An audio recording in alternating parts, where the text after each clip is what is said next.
भारतीय इतिहास के 5 विवादित राजा जिन्हें गद्दार कहा गया। दोस्तों, भारतीय इतिहास में जहां एक और वीर योद्धाओं और बलिदानों की कहानियां हैं, वहीं कुछ ऐसे राजाओं का भी जिक्र मिलता है जिन्हें इतिहास में गद्दार या धोखेबाज कहकर याद किया जाता है। लेकिन ये भी सच है कि इतिहास सिर्फ घटनाएं नहीं होता, बल्कि राजनीति, परिस्थितियां और अलग अलग पक्षों की व्याख्या भी होती है। फिर भी जनमानस में कुछ नाम ऐसे हैं जिन पर गद्दारी का आरोप हमेशा से लगा।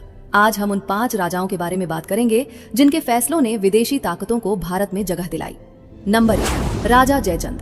कहा जाता है कि पृथ्वीराज रासों में जयचंद को गद्दारी का प्रतीक बनाया गया। माना जाता है कि पृथ्वीराज चौहान के साथ दुश्मनी के कारण जयचंद ने मोहम्मद गौरी का साथ दिया। गौरी की जीत के बाद दिल्ली का राज सिंहासन विदेशी ताकतों के हाथों में चला गया।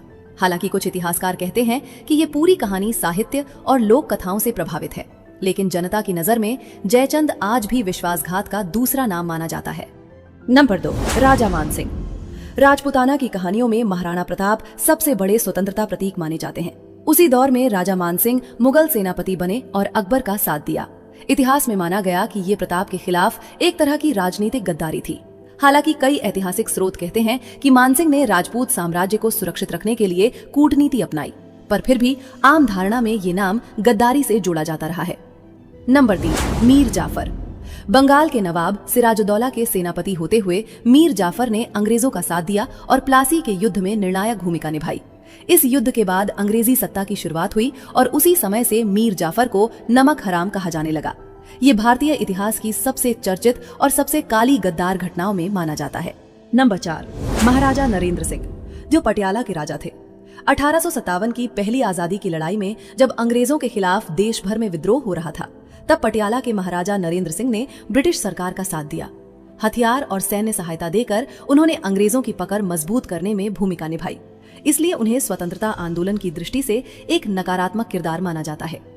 नंबर 5, राजा आम्भी। झेलम क्षेत्र के राजा आम्भी को पोरस से ईर्ष्या थी। जब सिकंदर भारत आया तो आम्भी ने बिना लड़े ही उसकी अधीनता स्वीकार कर ली। राजा आम्भी ने पोरस के खिलाफ सिकंदर का साथ दिया और युद्ध में गद्दारी की। इस कदम ने न सिर्फ उसकी कायरता को उजागर किया, बल्कि भारतीय राजाओं की एकता को भी तोड़ दिया। दोस्तों, इतिहास सिर्फ राजा रजवाड़ों की कहानियां नहीं, बल्कि निर्णयों का परिणाम है। कभी कभी निजी राजनीति पूरी सभ्यता का भविष्य बदल देती है।